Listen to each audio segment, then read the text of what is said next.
Hei ngā rangi whakatā nei ka tū te hui ātau a te rōpū tōrangapū o Ngāhinara ki te whanganui ātara.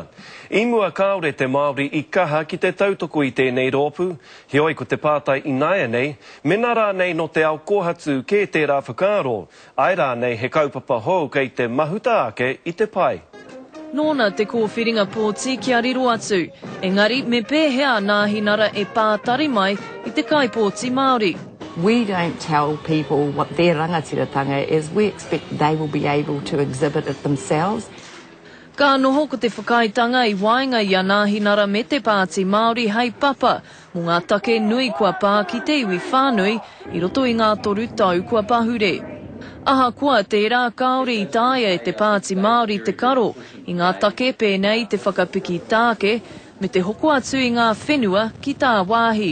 Ko taku whakapono ko Ngāhinara tētahi pāti hei tautoko ngā kaupapa Māori. Whenui ake ngā mema pāremata Māori me ngā kaitono Māori o te rōpū Ngāhinara ki o ētahi atu rōpū tōrangapū. Ko he kia parata tētahi, i uru ia ki te whare pāremata i te tau 2008. E hara i tēnei wāhi he wāhi mo te porotehe, ne? He wāhi mo te pānui pepa, mo te haere ki ngā hui, mo te kōkiri ngā kaupapa, i roto i ngā tikanga me te kawa o te kāwanatanga. Ko Claudette Hauiti tētahi atu Māori kei te hāpa i ngā kaupapa a Ngāhinara, kei te whakataitai ia mo te tūru o Māngere i tāmaki ki te tonga. Māori should vote for National because if they want a brighter, more optimistic future, that's what you're going to get.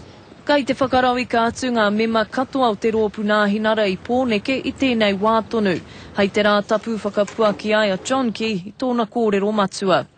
Jasmine Pearson, Te Karere.